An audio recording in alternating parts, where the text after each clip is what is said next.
ದಕ್ಷಿಣ ಕನ್ನಡ ಜಿಲ್ಲೆಯ ಉಪ್ಪಿನಂಗಡಿಯ ಸಮೀಪ ಇರುವಂತಹ ಕೌಕ್ರಾಡಿ ಮಣ್ಣು ಗುಂಡಿಯಲ್ಲಿ ಗುಡ್ಡ ಕುಸಿದ ಪರಿಣಾಮ ಸಾಕಷ್ಟು ಸಮಸ್ಯೆಯಾಗಿದೆ. ಭಾರೀ ಪ್ರಮಾಣದಲ್ಲಿ ಗುಡ್ಡ ಕುಸಿದು ಮಣ್ಣು ರಸ್ತೆಗೆ ಬಿದ್ದ ಪರಿಣಾಮ ಮಂಗಳೂರು ಬೆಂಗಳೂರು ರಾಷ್ಟ್ರೀಯ ಹೆದ್ದಾರಿಯಲ್ಲಿ ವಾಹನ ಸಂಚಾರ ಸಂಪೂರ್ಣ ಸ್ಥಗಿತಗೊಂಡಿದೆ. ರಾಷ್ಟ್ರೀಯ ಹೆದ್ದಾರಿ ಚತುಷ್ಪಥ ಕಾಮಗಾರಿಯ ವೇಳೆ ಗುಡ್ಡ ಅಗೆದು ರಸ್ತೆ ನಿರ್ಮಾಣ ಮಾಡಲಾಗಿದೆ. ನೇರವಾಗಿ ಗುಡ್ಡ ಅಗೆಯೋದ್ರಿಂದ ಮಳೆಗೆ ಮಣ್ಣು ಸಡಿಲಗೊಂಡು ಕುಸಿತಾ ಇದೆ.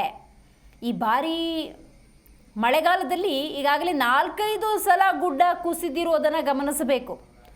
ಕಳೆದ ರಾತ್ರಿ ಸುರಿದಂತಹ ಭಾರೀ ಮಳೆಯ ಪರಿಣಾಮ ಬೆಳಗ್ಗೆ ಗುಡ್ಡ ಕುಸಿತ ಸಂಭವಿಸಿಬಿಟ್ಟಿದೆ. ಭಾರೀ ಪ್ರಮಾಣದ ಮಣ್ಣು ಚತುಷ್ಪಥ ರಸ್ತೆ ಮೇಲೆ ಬಿದ್ದಿರೋದ್ರಿಂದ ರಸ್ತೆ ಸಂಪೂರ್ಣ ಬಂದ್ ಆಗಿದೆ.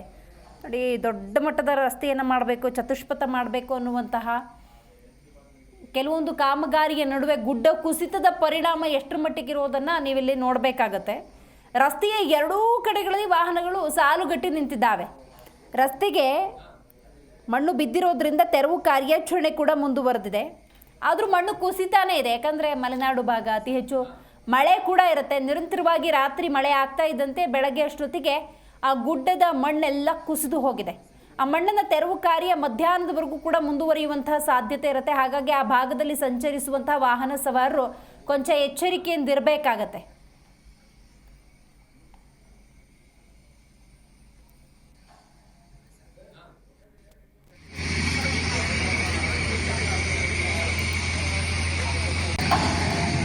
ಹಾಂ